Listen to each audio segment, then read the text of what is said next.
నాతో పాటు గద్దర్ కూతురు వెన్నెల కూడా ఉండడం జరిగింది. ఈరోజు జరిగినటువంటి సంఘటన పట్ల మీ అభిప్రాయం ఏంటి? లాసెన్ ఆనంద్ గారు మరి చిన్న ఏజ్లోనే ఎమ్మెల్యేగా అయిపోయి మరి రోడ్డు ప్రమాదంలో మరణించడం జరిగింది. మీకు వారితో ఉన్నటువంటి సన్నిహితం ఏ విధంగా ఉండేది? ఈరోజైతే చాలా నష్టమే ఫ్యామిలీకి, ప్రజలకి. ఎందుకంటే చాలా చిన్న వయసులో ఎమ్మెల్యే అయింది, తను కార్పొరేటర్గా అయ్యి ఎమ్మెల్యేగా బాధ్యతలు తీసుకొని ఇప్పుడే కొంచెం స్టార్ట్ అయింది వర్క్ చేయడం, యాక్టివ్గా వర్క్ చేయడం స్టార్ట్ అయింది. అంతలోపట తనకు ఒకటి తర్వాత ఒకటి హెల్త్ కారణాల యాక్సిడెంట్ కారణాల వల్ల తను వెనుక మొన్న ఒక 4 days బ్యాకే వర్క్ స్టార్ట్ చేసింది. అంతలోపట ఇది చాలా షాకింగ్ న్యూస్, చాలా బాధాకరమైన న్యూస్, అందరికీ చాలా గుండెల్ని పిండేస్తున్న బాధ. ఎందుకంటే ఒక అమ్మాయి ఇప్పుడు చిన్న ఏజ్ పాలిటిక్స్కి రావడము, స్త్రీలు పాలిటిక్స్కి రావడం అనేది చాలా తక్కువ మన దేశంలో. అట్లాంటి ధైర్యం చేసి ఫ్యామిలీ సపోర్ట్తో ముందుకు వచ్చి ఇంత తొందరగా అట్లా సడన్గా చావడం అనేది, సడన్గా చనిపోవడం అనేది బాధాకరమైన విషయం.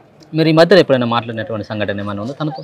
లేదు, నేను ఎలక్షన్ టైంలో మాట్లాడా. ఎలక్షన్స్ అయిపోయిన తర్వాత 2-3 సార్లు మీటింగ్స్లో అక్కడ కలిసినప్పుడు మేము మాట్లాడడం, బాగున్నాం అక్క, ఎట్లా ఉంది, ఎట్లా కలిసి చేద్దామంట, ఏదైనా కలిసి చేద్దాము అని అనుకుంటూనే వచ్చాం.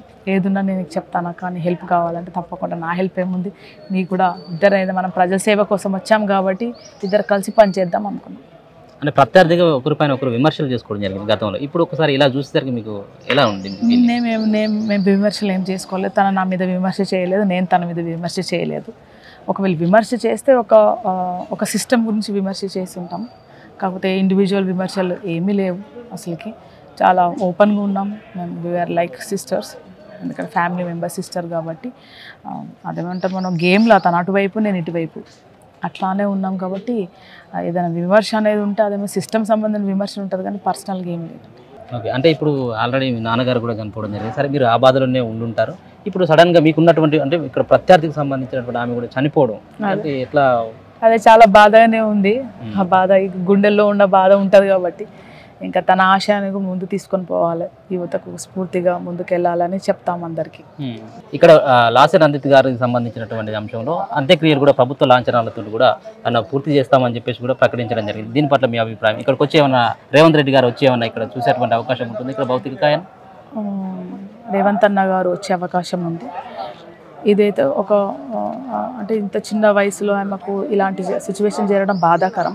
కాకపోతే ప్రభుత్వ లాంఛనాలతోని తన పయనంని పంపించడం అనేది చాలా మంచి పరిణామం, చాలా చారిత్రాత్మక పరిణామం. ఎందుకంటే మన అంకుల్ చనిపోయినప్పుడు ప్రభుత్వ పరంగా జరగలేదు. ఆయన 5 సార్లు ఎమ్మెల్యే అయినాక కూడా సాయినగర్ ప్రభుత్వ పరంగా జరగలేదని చాలా విమర్శలు ఎదుర్కొన్నారు.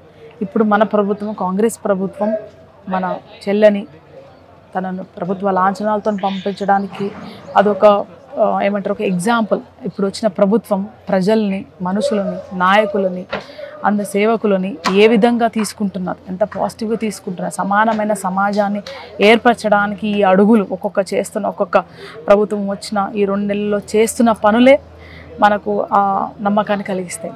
అందుకే కాంగ్రెస్ పార్టీకి, తర్వాత అధిష్టానానికి, రేవంత్ అన్నకు, గద్దరన్న కుటుంబం తరఫున, కంటోన్మెంట్ ప్రజల తరఫున అందరికీ వందనాలు.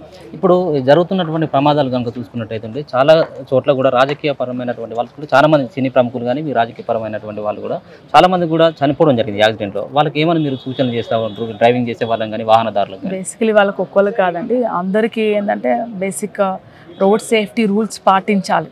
అది చాలా ట్రాఫిక్ రూల్స్ మనకు తెలిసినాక సెల్ఫ్ డిసిప్లిన్ లేకపోవడం అనే కారణం. సో ఖచ్చితంగా సేఫ్టీ నియమ నిబంధనలు పాటించి వెళ్తేనే మనం సేఫ్గా ఉంటాం, మన ఫ్యామిలీని చూసుకుంటాం, అట్లాగే మన పబ్లిక్ని చూసుకుంటాం. So everybody has to follow the safety rules. రాజకీయ పరంగా ఇప్పుడైతే ఎట్లాంటి విమర్శలు అయితే ఎట్లాంటి సంబంధించినటువంటి ఏమైనా స్టేట్మెంట్ ఇచ్చేటువంటి అవకాశం ఉంటుందా మీరు? లేదండి, నేను ప్రస్తుతానికి నేనేమి ఇది ఆ సిచ్యువేషన్ కూడా కాదు. చాలా బాధగా ఉన్నాము చెల్లి కదా, ఆ బాధలు ఉన్నప్పుడు మనము ఏం మాట్లాడలేదు. Thank you.